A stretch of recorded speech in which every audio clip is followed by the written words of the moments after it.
சாரீஸ்லாம் நல்லா இருக்கு, புது டிசைன்ஸ்ல இருக்கு. நாங்கள் இங்கே ரெகுலராக தான் வரோம். புதுசாக இருக்கு, எல்லாமே பிடிச்சிருக்கு, விலையும் நியாயமாக கரெக்டாக இருக்கு. Velavan stores, Usman road, T Nagar, Chennai மற்றும் தூத்துக்குடி. தமிழராட்சி பார்த்துட்டு இருக்க எல்லாருக்குமே வணக்கம். சீமானவர்களுக்கு இது ஒரு பின்னடைவாக இருக்கும் அப்படின்ற மாதிரியான விஷயங்கள்லாம் இருக்குது. ஆனால் சீமானவர்கள் ஒரு அன்பு கட்டளை விட்டுருக்காங்க தம்பிகளுக்கு அப்படின்றது ஒரு விஷயமா இருக்குது. அது என்ன அப்படின்னு பார்த்தீங்கன்னா, இடும்பன் கார்த்திக் ஒரு செய்தி ஒன்று வெளியிட்டிருக்காரு. அதில் சொல்லும்போது, அன்பு உறவுகளுக்கு வணக்கம். நாம் தமிழர் கட்சியின் அதிகாரப்பூர்வ ஏடாக புதியதோர் தேசம் செய்வோம் இதழ் மாதந்தோறும் ஒரு முறை வெளியாவதை அறிவீர்கள். அச்சு ஊடகங்கள் தனது செல்வாக்கினை எழுந்து கொண்டிருக்கிற தற்கால சூழலில் விகடன் போன்ற நூற்றாண்டு பாரம்பரியம் மிகுந்த பத்திரிகைகளை திணறி வருகின்றனர். இச்சமயத்தில் புதியதோர் தேசம் செய்வோம் இதழ் லாபம் எதுவுமின்றி முழுமையாக இயங்கி வருகிறது. இன்னும் சொல்ல போனால் ஒவ்வொரு மாதமும் நஷ்டத்தோடு தான் இதழ் வெளியாகிறது.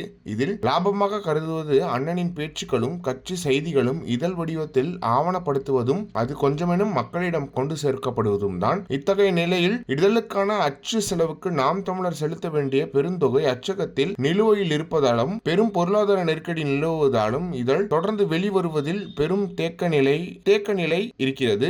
ஒரு இதழ் என்றால் அதற்கான தனி அலுவலகம், தனி வடிவமைப்பாளர், ஊழியர்கள், அச்சகம் என ஒரு நிர்வாக கட்டமைப்பு இருக்கும். அதற்கென ஒரு பெருந்தொகை எப்போதும் கையிருப்பு இருக்கும். அதனை கொண்டு இதழ்கள் வெளியாகும். அப்படி எதுவும் இல்லாத புதியதோர் தேசம் செய்வோம் இதழ் இப்போது வரை வெளியாகி வருகிறது. தற்போது ஏற்பட்டிருக்கிற பொருளாதார நெருக்கடியால் இதழ் தொடர்ந்து வெளிவருவதில் பெரும் சிக்கல் நிலவுகிறது. ஆகவே பொருளாதார வலிமை படைத்த உறவுகள் இதழுக்கு பரவலாக மாறி உதவ வேண்டும் என உரிமையோடு கோருகிறோம். சிறுதுளி பெருவெள்ளம் என்பது போல் எல்லோரும் சேர்ந்து தங்களால் இயன்ற பொருளாதார பங்களிப்பை அளித்தாலே பொருளாதார நெருக்கடியிலிருந்து நம்மளால் மீண்டு வர முடியும். இதழை வெற்றிகரமாக கொண்டு வந்துவிட முடியும். இதழ் வெளியாவதில் ஏற்பட்ட தாமதத்துக்கும் சிறு இடைநிற்றலுக்கும் சந்தாதாரர்களிடம் வருத்தத்தை தெரிவிக்கிறோம். நம்மை பற்றி ஊடகங்கள் பேசுவதில்லை என வருத்தப்படுகிற நாம் நம் கையில் இருக்கும் ஊடகத்தை வலிமைப்படுத்தி கரம் கோர்ப்போம். அண்ணன் சீமானவர்களை ஆசிரியராக கொண்டு இயங்கி வரும் புதியதோர் தேசம் செய்யும் இதழ் என்பது அண்ணனின் பெருங்கனவு. இதழுக்கு தங்களால் இயன்ற பொருளாதார பங்களிப்பை அளிக்க வேண்டும் என